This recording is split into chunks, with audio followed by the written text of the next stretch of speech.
ఎందుకంటే ముందే చేయొచ్చు కదని మనం అనుకుంటాం, కానీ అక్కడ వరకు తీసుకెళ్తేనే నీ దేవుని గొప్పతనం నీకు తెలుస్తుంది. ఆమేన్. అక్కడ వరకు తీసుకెళ్లే తన నామాన్ని దేవుడు నీ పట్ల మహింపరుచుకుంటాడు. ఆమేన్. ఇప్పుడు ఉరికొయ్య రెడీగా ఉంది. హామాన్ వచ్చేస్తున్నాడు రెండోసారి విందుకి. ఇప్పుడు రాజుగారికి నిద్ర పట్టట్లేదు. ఎందుకు? హామాన్ వస్తున్నాడనా? చెప్పండి. హామాన్ వస్తున్నాడు, నిద్ర పట్టట్లేదా? కాదు, నిద్ర పట్టలేదు. ఎందుకనంటే దేవుడు తగిన సమయం వచ్చేసింది కాబట్టి. దేవునికి స్తోత్రం కలుగును గాక. దేవుడు తగిన సమయం వచ్చింది. రోజు పడుకున్నాడికి ఈవేళ ఎందుకు నిద్ర రాలేదు? దేవుడు తన సమయం వచ్చింది ఇప్పుడు. ఆమె నిద్ర పట్టలేదు. నిద్ర పట్టక అన్నాడు రాజు, చాలా శ్రద్ధగా వినండి, చాలా ఇంట్రెస్టింగ్ ఉంటుంది. రాజ్య గ్రంథం ఒకసారి ఓపెన్ చేయండి అన్నాడు. యాక్చువల్గా ఆ సమయంలో సాధారణంగా రాజులు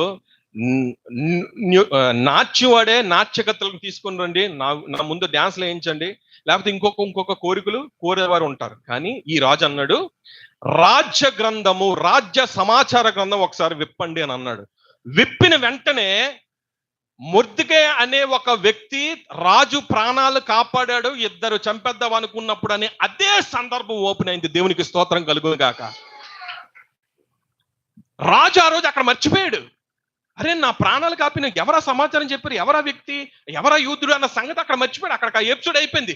కానీ ఎక్కడ అవసరం వచ్చిందో అక్కడ నా దేవుడు తన కలుగు చేసుకుని తన నామాన్ని మహింపరుచుకుంటున్నాడు. హల్లెలూయా. ఇప్పుడు మొర్దెకై రాజు దృష్టిలోకి వెళ్ళకపోతే ఉరికమ్మ ఎక్కాలి. కానీ దేవుడు చూశారా, రాజుకు నిద్ర పట్టకుండా చేసి రాజ్య సమాచారం గ్రంథం ఓపెన్ చేయగానే మొర్దెకై మీ ప్రాణాలు కాపాడాడు రాజా అని ఆ చదివాడు. అవునా, ఆ రోజు ఎందుకు వదిలేసాం? మరి తనకి ఏమైనా అవార్డులు ఏమైనా ఇచ్చారా మీరు? నా మాటలు ఎందుకండి, మీరు చదవండి ఒకసారి, బైబిల్లో ఉంది ఆ మాట, చూడండి ఒకసారి. 6వ అధ్యాయము 3వ వచనం ఎస్తేరు, రాజు ఆ సంగతిని ఇందు నిమిత్తం మొర్దెకైకి బహుమతి ఏదైనా, ఘనత ఏదైనా మీరు చేశారా లేదా? ఏ అవార్డు లేదు, రివార్డు లేదు.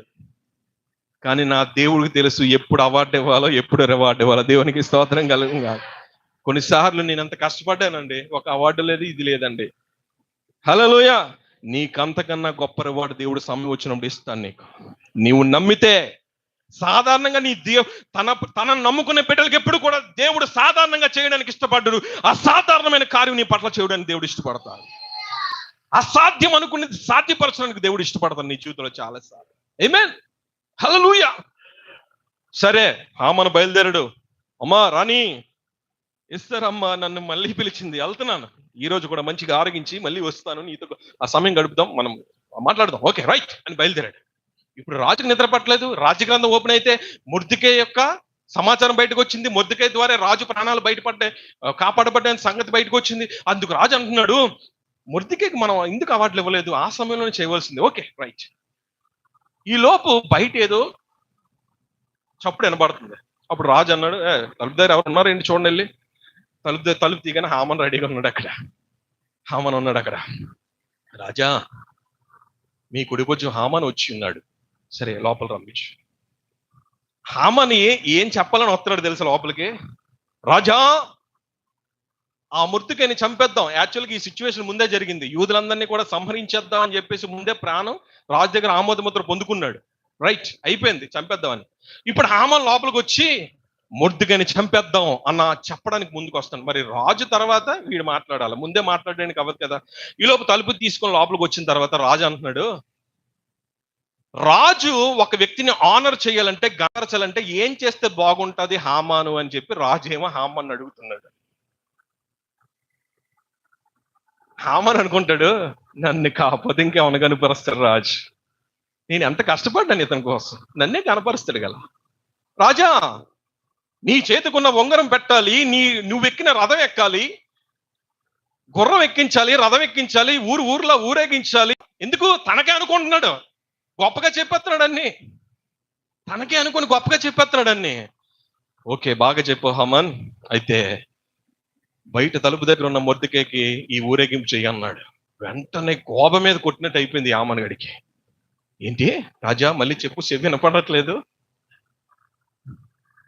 బయట తలుపు దగ్గర ఉన్న మొర్దెకైకి ఇలాంటి ఊరేగింపు నువ్వు రెడీ చేయని అన్నాడు. అసలు వీడేం చెప్పడానికి వచ్చాడు? ఇంటి పెరట్లో ఏటుంది, ఉరికొయ్య ఉంది, అక్కడ చంపేద్దామన్న ప్రణాళికతో వచ్చాడు. రాజు అన్నాడు, మొర్దెకైని ఊరేగించు అన్నాడు. నా దేవుని తగిన సమయం వచ్చినప్పుడు ఉరి తీద్దామన్న వాడి చేత ఊరేగించాడు నా దేవుడు. చెప్పను కూడా ప్రభుని స్తుతించి. హల్లెలూయా. ఉరి తీద్దామని అనుకోని ఆలోచన కలిగి వచ్చిన వాడి చేత నా దేవుడు ఊరేగింపుకి రెడీ చేయించాడు. ఇప్పుడు రథం ఎక్కించాడు మొర్దెకైని. అతను నాకు తెలుసు అలాంటి రథం ఎప్పుడు ఎక్కువ ఉండడు. రాజుకు సహాయం చేసిన వాడు, రాజు పేరట వచ్చిన వాడు జై జయలు జై జయలు జై జయలు అంటున్నాడు. హల్లెలూయా హల్లెలూయా. అక్కడికి అది అయిపోయింది. విందు అవుతుంది. మళ్ళీ రెండోసారి విందు కూర్చున్నారు. కూర్చున్న తర్వాత రాజు, ఎస్తేరు గారు అక్కడ ఉన్నారు, రాజు అక్కడ ఉన్నాడు, హామాను. ఊరేగింపు అయిపోయింది. ఉరి తీద్దాం అనుకున్న వాడి చేత నా దేవుడు ఊరేగింపు చేయించాడు. దేవునికి స్తోత్రం కలుగును గాక. హల్లెలూయా హల్లెలూయా. ఇప్పుడు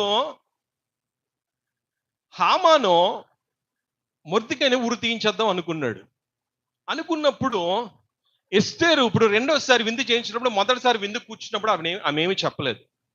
రెండోసారి కూర్చున్నప్పుడు ఈ దుష్టుడైన హామాను మా పినతండ్రి అయిన మొర్దెకైని చంపించేద్దామన్న ఆలోచన కలిగి ఉన్నాడు అన్న విషయం బయట పెట్టింది.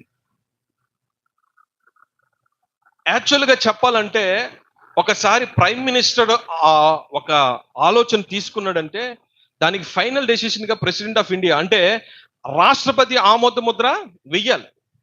అలా అయిపోయిన తర్వాత దాన్ని ఇంకా మార్చడానికి లేదు. ఇక్కడ కూడా ఏం జరిగిందనంటే మొర్దెకైని యూదులందరినీ చంపించడానికి ఏమైంది రాజాజ్ఞ ముద్ర పడిపోయింది అక్కడ.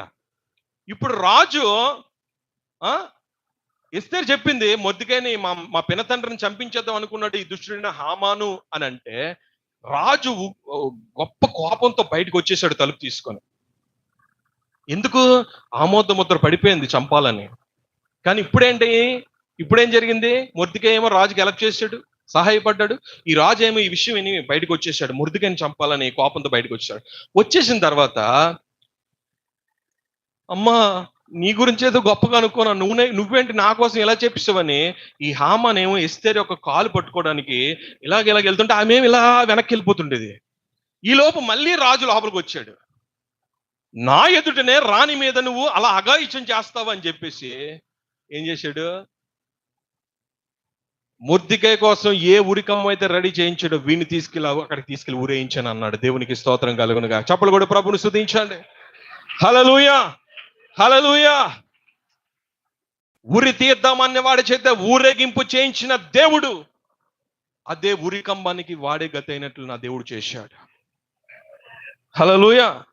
నీ శత్రువులు నీ కోసం ఎన్ని పన్నాగాలు పన్నప్పటికీ కూడా దేవుడు తగిన సమయమందు నీ బ్రతుకులో కలుగ చేసుకుంటే తన నామాన్ని మహింపరిచినట్లుగా, నీ కీర్తి వ్యాపించినట్లుగా, తన నామాన్ని గొప్ప చేసుకొని నిన్ను వాడుకొని నీ కుటుంబాన్ని ఆశీర్వాదకరంగా నడిపించేది తన తగిన సమయంలో.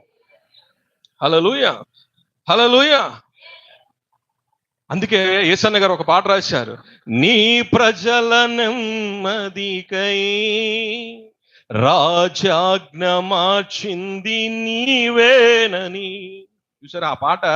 ఆ సందర్భాన్ని బట్టి రాశారు ఆయన. ఆమేన్. రాజాజ్ఞను మార్చే శక్తి ఎవరికుంది? ఆమేన్. ఆమోద ముద్ర పడిన తర్వాత ఇంకేం చేయడానికి లేదు. ఆ ఆజ్ఞను కూడా మార్చే శక్తి నా దేవునికి ఉంది. దేవునికి స్తోత్రం కలుగును గాక. హల్లెలూయా హల్లెలూయా. ఈ రోజు నీకు ఇది కాదు, నీకు ఇది అవ్వదు, నీకు ఇది జరగదు, ఎన్ని ఆమోద ముద్రలు పడిపోయినా సరే నా దేవుడు గనక కలగ చేసుకుంటే అన్ని పటాపంచలే నీ జీవితంలో జరగవలసిన మేలు జరిగి తీరుతుంది అంతే. ఆమేన్. హల్లెలూయా హల్లెలూయా. ఒక దగ్గర నాకు రిఫరెన్స్ గుర్తు రావట్లేదు కానీ ఒక సందర్భంలో ఒక మాట ఉంటుంది, రాజుల హృదయాలు దేవుని చేతులు ఎలాగుంటాయంటే ఒక గ్లాస్ తో నీళ్ళు వంపేస్తే ఒక గచ్చు మీద మనం ఈ వేలు పట్టుకొని ఇలాగంటే ఇలాగంటుంటే అటు నీరు వెళ్ళిపోతుంటది కదా, అలాగుంటదంట రాజుల హృదయాలు మనసులు దేవుని చేతిలో. అంటే అర్థం ఏంటి? ఏ సమయానికైనా దేవుడు మన పక్షాన రాజుల హృదయాలని మార్చేస్తాడంట.